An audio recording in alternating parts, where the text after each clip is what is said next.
Ibi, bom dia para você. Você trouxe então essa apuração, né, que o presidente foi aconselhado a não falar sobre a Ucrânia. Difícil não falar sobre a Ucrânia nesse momento, até porque o presidente russo Vladimir Putin vai querer faturar com esse apoio, né, essa visita, pelo menos, do presidente Jair Bolsonaro a ele, né? Olha, Marcelo, esse é o principal receio do governo brasileiro.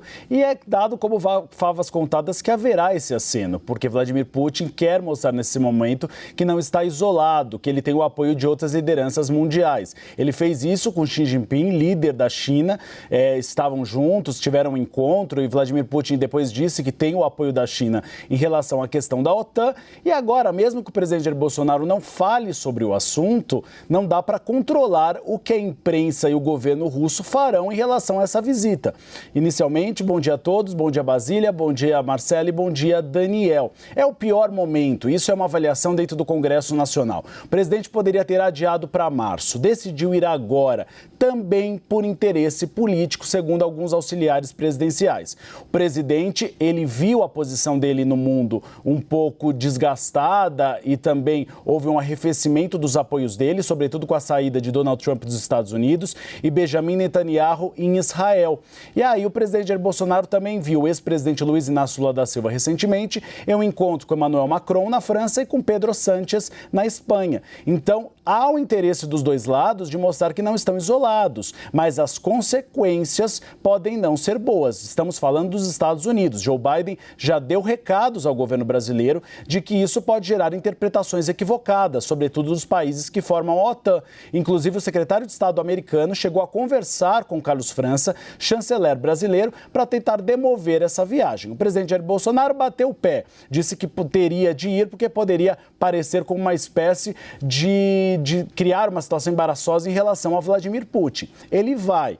Ele foi aconselhado a não falar do nome Ucrânia, um nome que não pode ser pronunciado.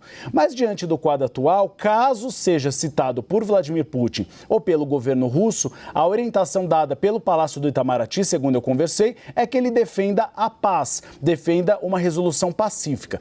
O problema é que na linguagem diplomática, qualquer ato ou gestos pode ser interpretados como puxar sardinha para alguns dos lados. Caso o presidente Jair Bolsonaro, por exemplo, isso aponta alguns integrantes do governo, defenda a paz, ele estaria se colocando ao lado dos países da OTAN, dos Estados Unidos, que defendem uma não invasão à Ucrânia. Caso ele faça uma sinalização de não falar sobre o assunto, pode parecer que ele está se posicionando ao lado da Rússia. Como a linguagem diplomática ela é tão sensível, há, então, consequências deste encontro e o presidente Jair Bolsonaro foi avisado sobre elas. Resta saber se elas serão tão grandes como temem integrantes do governo federal. Uribe, a viagem em si, do ponto de vista diplomático, só a viagem já representa muita coisa, né? Não precisa nem falar nada, né?